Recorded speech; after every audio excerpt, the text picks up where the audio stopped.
আসসালামু আলাইকুম রহমতুল্লাহি ওবরাকাতু। সবাইকে জানাই প্রীতি ও শুভেচ্ছা আমার এই মূর্খ বাঙালি চ্যানেল থেকে।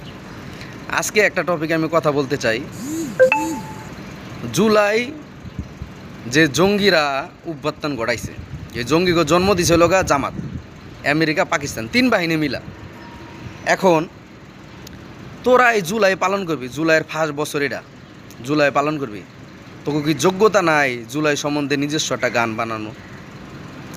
তোরা দিল্লি না ঢাকা কয়া স্লোগান দাস, এই দিল্লি না ঢাকা, কমেন্ট ডিজাইন নিচে পরস মানুষে কি লেখে, দিল্লি না ঢাকা। তোর মার ওই যে কি কয়, লজ্জা রাখিস। তোর মা বোনলে গালি দিতেছে মানুষে, একটু লজ্জা রাখ, ঠিক আছে?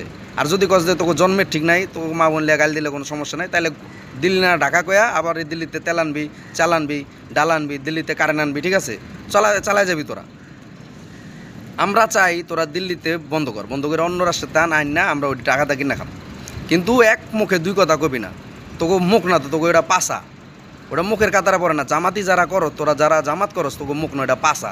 তোরা হলো মাদার চোদ বিশ্বের বুকে। তোকে মতন মাদার চোদ এই পৃথিবীর বুকে কোনো রাষ্ট্রের জনগণ নাই। তোরা জামাত যারা করস, তোরা মাদার চোদ, নাম্বার 1 মাদার চোদ। এবার দ্বিতীয় কথা শুন, তোরা জুলাইতে লোক মারা গেছে, তোরা জুলাই তাকে স্মরণে গান গাবি, ঠিক আছে?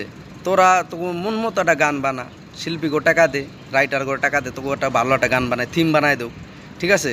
তোরা আবার তো থিম বানাস খেলার থিম, ঠিক আছে? ঠিক আছে, কার পাশা জমেছে, কার টেবিলে খেলা যে জমেছে কোন টেবিলে। তোরা খেলা ভালোবাসো বেশি। রুম নাম্বার 501, একজনের বই একজনে নিয়া, ঠিক আছে? আবার ওই যে নবী গো আমল থেকে বলে একজনের বই একজন পছন্দ করলে আবার সরাসরি অফার করে যে তোমার বউটা আমার দিয়ে দাও। তোরা হলেও খেলায় পছন্দ করো, জামাত যারা করস, ঠিক আছে? হাল্লা হমুদ দিলে এক লোকে তোরা খেলতে যাস, ঠিক আছে? যাক, ওইটা কথা আর গেলাম না, গভীরে গেলাম না। দ্বিতীয় কথায় আসি, তোরা যে গান গাস, মুক্তির মন্দির সোপানো তলে কত প্রাণ হলো বলিদান, এই গান লেখছে কেডা? জঙ্গি আলারা। এই গান লেখছে এক হিন্দু, এই গান লেখছে হিন্দু। এই গান যদি কেউ দাবি করে তাহলে ইন্ডিয়া দাবি করবে। এই গানের মালিক ইন্ডিয়া, এক হিন্দু লেখছে। তোরা এই গান গাছ কা, তোরা লেখা তারপর গান গা, তোরা লেখা তারা গান গা, তোরা গাছ কা এই গান। তোকে শরম লজ্জা নাই না? তোকে কোনো যোগ্যতা নাই গান গাওয়ার, লেখার, গাওয়ার? তোকে তো ওই যে আছে যোগ্যতা, কি জানি ওই যে ওমর শিল্পী তুমি প্রিয় সাইদি, মেশিন ম্যান গান গাইছিলি না? মেশিন ম্যান, সেই গানের কপি করা, কুমার শানুর গান কপি করা। তোকে কি শরম লজ্জা হইব না? তোরা এমন কেরে ক? তোকে কি মাথার ব্রেনটা কোনো কিছু কাজ করার নাকি? তা তোকে মাথার ভিতরে কিছু নাই? তোকে এজেন্ডা কি?